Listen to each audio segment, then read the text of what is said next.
Halo, assalamualaikum warahmatullahi wabarakatuh. Di sini saya Muhammad Ali Hadar, Prodi Manajemen 19 Universitas Salemata, akan menjelaskan sedikit perkembangan demokrasi di Indonesia dapat dibagi dalam 4 periode. Kita tahu pada tahun 1945 sampai 1959 masa demokrasi itu menganut demokrasi parlementer yang menonjolkan demokrasi parlemen serta partai-partai. Pada masa ini, kelemahan demokrasi parlementer memberi peluang untuk dominasi partai-partai politik dan DPR.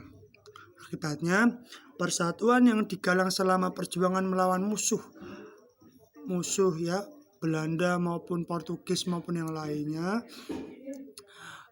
itu tuh menjadi kendor dan tidak dapat dibina menjadi kekuatan konstruktif sesudah kemerdekaan.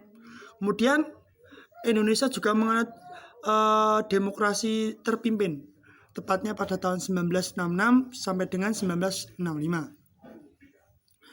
yang dalam banyak aspek telah menyimpang dari demokrasi konstitusional dan lebih menampilkan beberapa aspek dari demokrasi rakyat.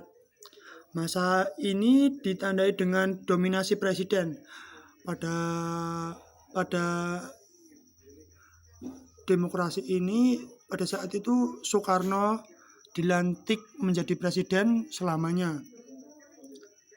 Terbatasnya peran partai politik, kemudian perkembangan pengaruh komunis, dan peran ABRI sebagai unsur sosial politik semakin meluas.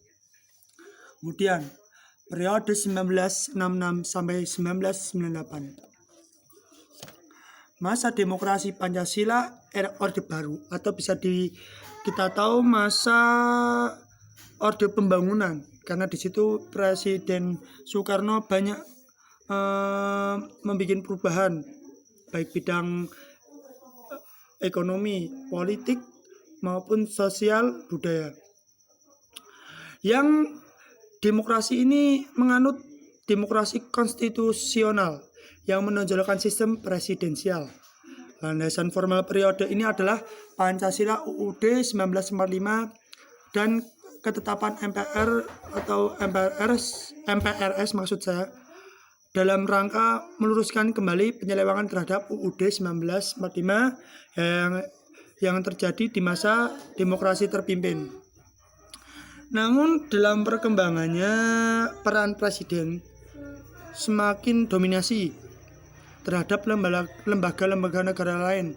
Ya, contohnya seperti media massa pada saat zaman Pak Soeharto itu sangat dibatasi. Banyak masyarakat yang mengkritik atau bukan banyak sih, tapi sedikit yang berani mengkritik. Karena apabila mengkritik itu tuh negara atau pemerintah itu menganggapnya sebagai ancaman atau bisa menjadi pemberontak. Akhirnya banyak yang dipenjara, bahkan bisa saja hanya tinggal nama. Melihat praktek demokrasi pada masa saat itu, kenapa Pancasila hanya digunakan sebagai legitimasi politis penguasaan saat itu, sebab kenyataan yang dilaksanakan tidak sesuai dengan nilai-nilai Pancasila. Akhirnya pada saat itu masyarakat mahasiswa dari setiap golongan tentunya itu memprotes untuk Presiden Soeharto dilengsarkan karena sudah tidak tahan dengan demokrasi pada saat itu.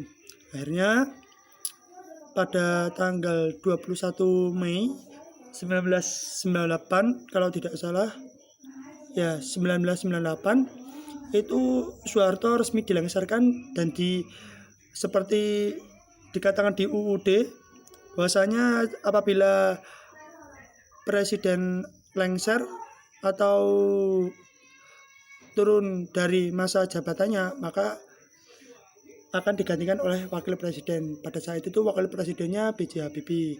Kemudian Presiden Soeharto digantikan oleh B.J. Habibie.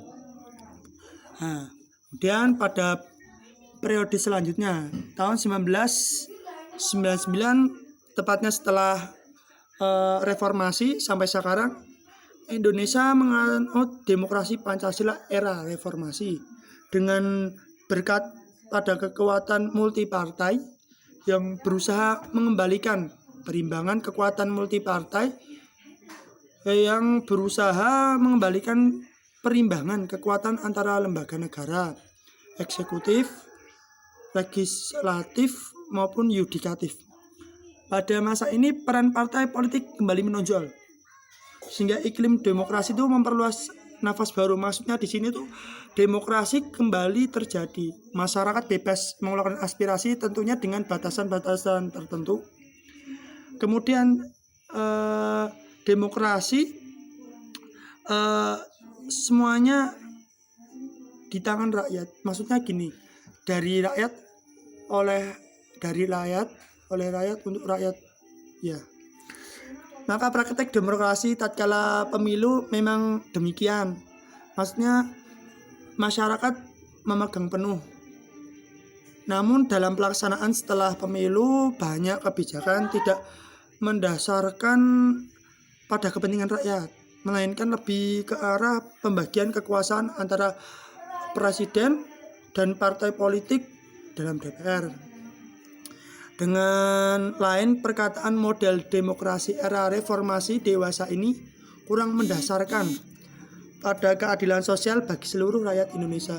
Jadi intinya ya menurut saya keempat demokrasi pada masanya itu memiliki kekurangan maupun kelebihan. Tapi sekarang Indonesia ya demokrasinya sudah berjalan baik. Semua masyarakatnya boleh beraspirasi apa saja. Masyarakat bebas mengkritik tentunya dengan batasan tertentu. Nah, tadi itu penjelasan singkat demokrasi menurut saya ya, perkembangan demokrasi dari tahun ke tahun, yang dimana demokrasi itu ada 4 periode. Mohon maaf bila banyak kekurangan dalam menyampaikan. Saya akhiri, wabillahi taufiq wal hidayah. Wassalamualaikum warahmatullahi wabarakatuh. Terima kasih.